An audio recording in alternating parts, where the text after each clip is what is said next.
Hello student. हम आप लोगों के लिए लेकर आए हैं आज क्लास टेंथ का जैक बोर्ड का है। क्लास टेंथ के आधार पर ये सवाल है। अभाज्य गुणनखंड करने का तरीका, मेथड ऑफ प्राइम फैक्टराइजेशन। ठीक है। क्वेश्चन है हमारा 5000 का अभाज्य गुणनखंड है। ठीक है। 5000 का अभाज्य गुणनखंड है तो हमें ऐसी संख्या लेना है जो उस 5000 को पूरी तरह से विभाजित कर दे। सबसे पहले छोटी संख्या लेंगे, अभाज्य संख्या। सबसे छोटी अभाज्य संख्या हमारा 2 है, तो हम 5000 में 2 से डिवाइड करेंगे। तो 5000 का मान लीजिए आप आधा कितना होगा, 2500। ठीक है। 2500 में फिर हम 2 से डिवाइड करेंगे तो 1250 आएगा। ठीक है। फिर 1250 का हम में 2 से डिवाइड करेंगे, 6 से 25 आएगा। ठीक है।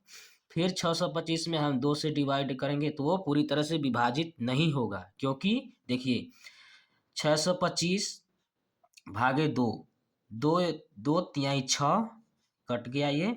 फिर ऊपर से संख्या आया 2, 2 एकम 2 एक बार में गया, कट गया ये। फिर गुने ऊपर से संख्या आया 5,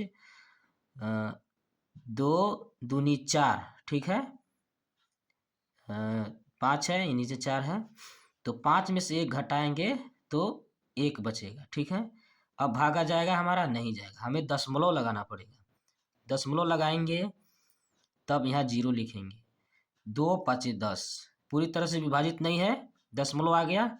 ठीक है। तो इसको हम आप देख लीजिएगा एक बार। 3 से भी काटेंगे दशमलव में आएगा, 4 से काटेंगे दशमलव में आएगा, हम इसे 5 से काटेंगे तो 625 भागे 5 बराबर 125 आएगा। 125 भागे 5 बराबर 25 आएगा। फिर 25 में 5 से भागा देंगे 5 आएगा। फिर 5 में 5 से भागा देंगे 1 आएगा। अब हमारा 5000 का अभाज्य गुणनखंड पूरी तरह से विभाजित हो चुका है। तो इसका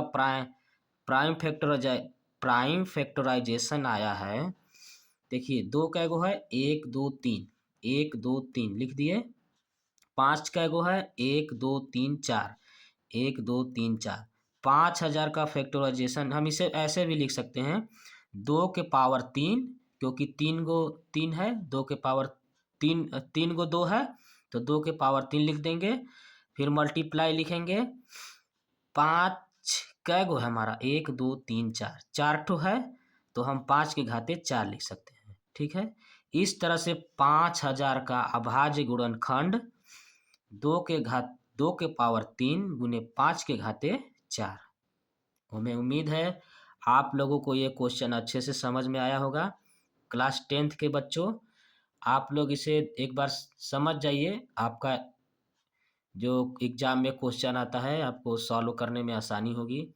इसी तरह से हम और क्वेश्चन लेकर आएंगे। अभी के लिए धन्यवाद।